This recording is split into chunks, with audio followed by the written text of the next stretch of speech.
People wonder, well, what's the meaning of life? Like, what's it all about? What justifies the suffering and the misery and all of that? It's like, well, that's what justifies it.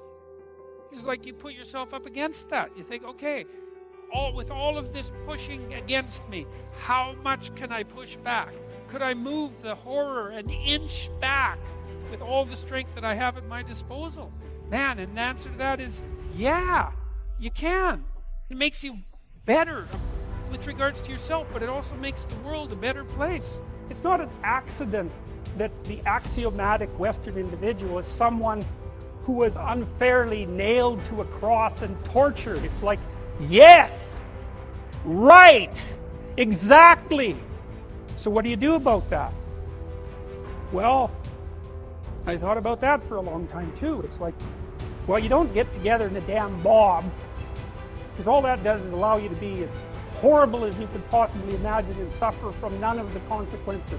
That's a bad idea. So how about we don't do that?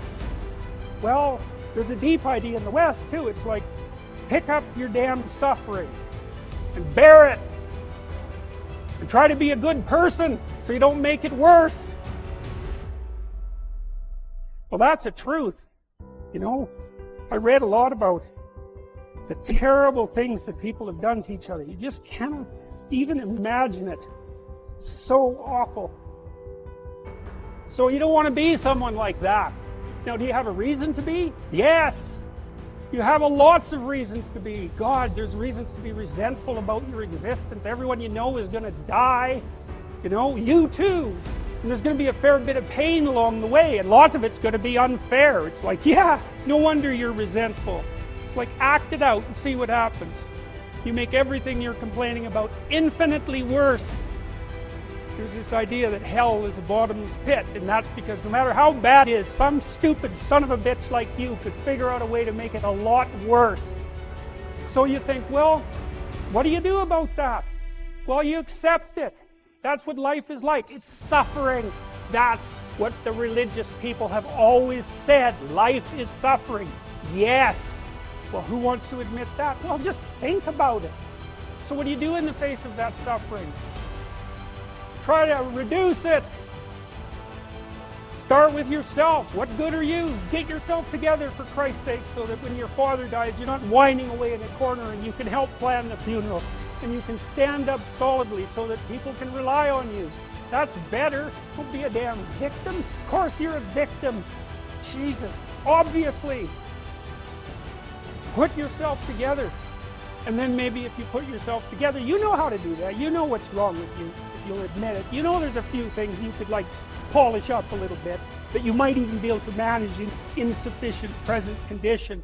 And so you might shine yourself up a little bit, and then your eyes will be a little more open, then you can shine yourself up a little bit more, and then maybe you could bring your family together instead of having them be the hateful, spiteful, neurotic, infighting batch that you're like doomed to spend Christmas with. So then you fix yourself up a little bit, kind of humbly, because you're a fixer-upper if there ever was one.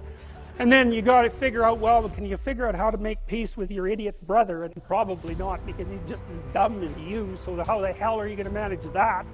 And so then maybe you get somewhere that way, and your family's sort of functioning, and you find out, well, that kind of relieved a little bit of suffering, although it reduced the opportunities for spiteful revenge, and that's kind of a pain in the neck. And so then you get your family together a little bit, and you're a little clued in then, at least a bit, because you've done something difficult that's actually difficult. You're a little wiser, and so then maybe you could put a tentative finger out beyond the family and try to change some little thing without wrecking it. It's like, our society is complex, and we teach our students that they could just fix it. It's like, go fix a military helicopter and see how far you get with that. It's like, what are you going to do? You're like a chimp with a wrench. Whack! Oh, look, it's better. It's like, no, it's not better. Things are complicated, and to fix things is really hard. And you have to be like a golden tool to fix things, and you're not. So, and that's the other message of the West. How do you overcome the suffering of life? And I'm not saying it's only the message of the West. How do you overcome the suffering of life? Is be a better person. That's how you do it. Well, that's hard. It takes responsibility. And I think, if you said to someone, You want to have a meaningful life? Everything you do matters. That's the definition of a meaningful life. But everything you do matters. You're going to have to carry that with you. Or do you want to just forget about the whole meaning thing, and then you don't have any responsibility, because who the hell cares? That you can wander through life doing whatever you want, gratifying impulsive desires for how useful that's going to be, and you're stuck in meaninglessness, but you don't have any responsibility. Which one do you want? Well, ask yourself, which one are you pursuing?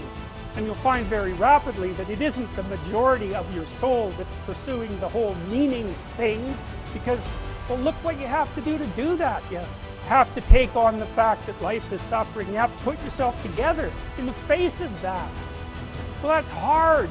Christ, it's amazing people can even do it. I'm stunned every day when I go outside, and it isn't a riot with everything burning.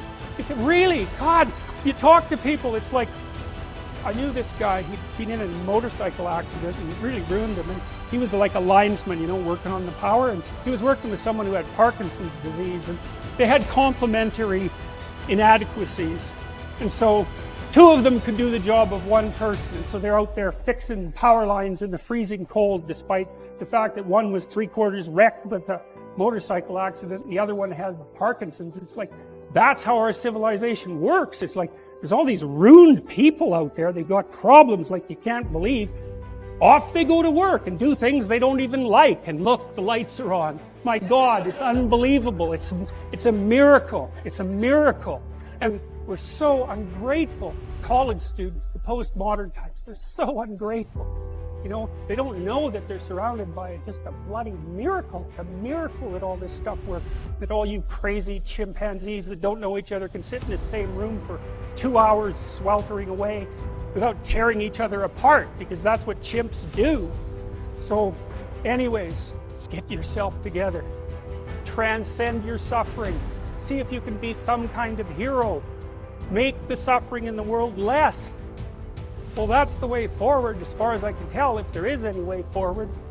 And that's what's under assault by the postmodernists.